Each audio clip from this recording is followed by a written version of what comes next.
Hey everybody, welcome back. I got an update on the Blue Underground release of Zombie. My last video where I'd mentioned that it is going to have 3 covers, and I thought that there were going to be 3D lenticular covers, kind of like what they're doing with Maniac. But I wasn't 100% sure at the time, but it does look like those 3 covers are actually going to be the 3D design, which now makes it hard as to trying to decide which one to get once they go up for pre-order. And I'm just not sure yet. Again, I'd like to say I could get all 3, but I don't know. And the thing is, too, like, which one do you think would actually work best in 3D? Like, on the one end, I think the Manhattan Bridge one might look cool. And, of course, the zombie face with the worms, if the worms really have a cool 3D effect, like, that would be cool.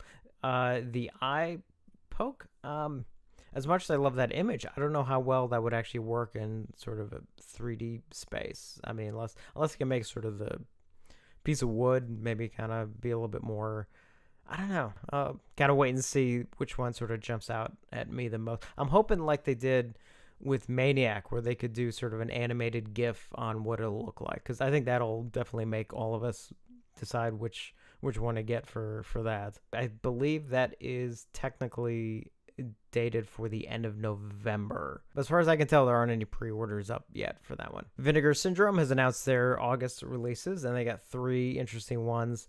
First one up is Wonder Women, not to be confused with Wonder Woman. And the description on their website is as follows: martial arts madness, dangerous chase scenes, insult, heavy dialogue, vague sci-fi twists, and a whole lot more nudity and violence than its very misleading PG rating would imply. PG rating.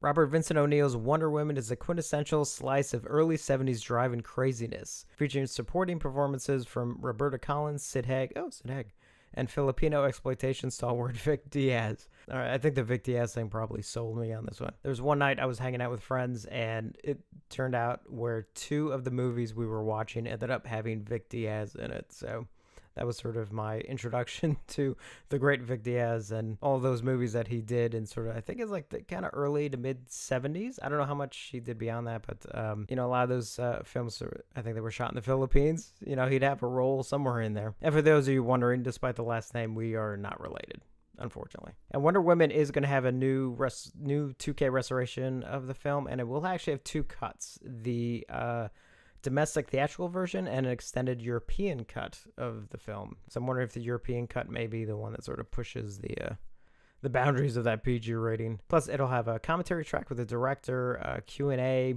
from a 2007 screening at the New Beverly, trailer, TV spots, and a bunch of other cool stuff. Another one they announced is called Dear Dead Delilah, and that is a cheerfully grim blending of Southern Gothic stylings, murder mystery structure, and proto-slasher gore.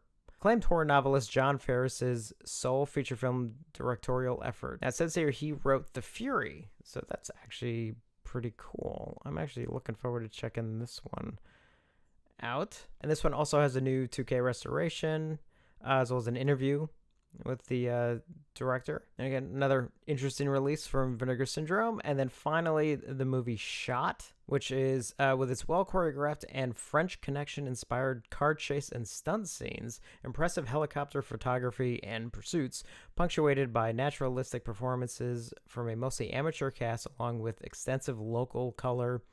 Shot remains a forgotten gem of early 70s regional filmmaking. And it says here, Shot was produced for a scant $15,000 in the college town of Champaign, Illinois. It is made all the more impressive by the fact that it was written, produced, and directed by then college students Mitch Brown and Nate Kahn. Newly restored from its 16mm reversal original. Low-budget film that some guys made still in college from 1973. So I don't know. That actually looks kind of cool. So I literally actually just pre-ordered the 3 directly from Vinegar Syndrome. If you get titles from Vinegar Syndrome, especially if you get them, kind of right away, you get the limited edition version, which basically sometimes comes with a DVD copy kind of thing, or mainly it comes with a limited edition slipcover. And Vinegar Syndrome's, their slipcovers are really pretty impressive. Like, out of all the companies, I kind of think, like, their slipcovers are the ones that really sort of stand out. But if slipcovers are not important to you, you could definitely get these films from Amazon and Diabolique and other places. They just won't have the slipcover or anything, kind of thing. But I mean, the Blu-ray itself is going to be the same, so you're not like missing out on any extras or anything like that. So that's their August releases, and they have a release date of August 28th. I think if you actually get it through the website, you get it slightly sooner, kind of thing. And all 3 releases are region free, so no matter where you are, if you're interested in any of them or in all of them, by all means, go pick them up. I know I am. And last but definitely not least, one release I'm very excited for is from 88 Films.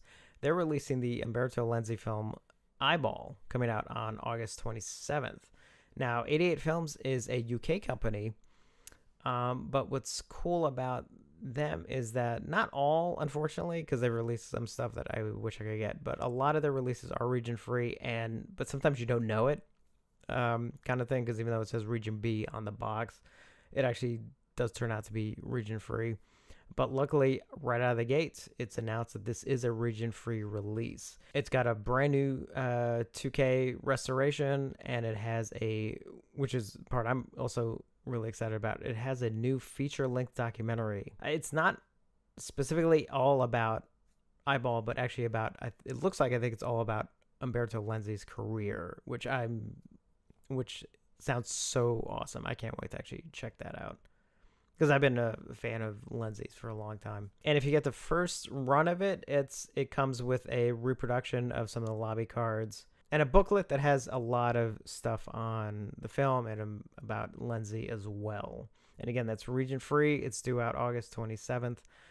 As soon as I see that go up anywhere, well, actually, I'll probably get it through Diabolique. So as soon as I see it up there, I'm definitely putting an order in for that. That's exciting. And again, region free. So that's about it for today, but Comic-Con is starting up, and a lot of the companies, specifically Scream Factory, for example, are going to be making some announcements this weekend. So, as soon as I can, believe me, as soon as they announce some of that stuff, I'm going to try and whip together videos as quickly as I can.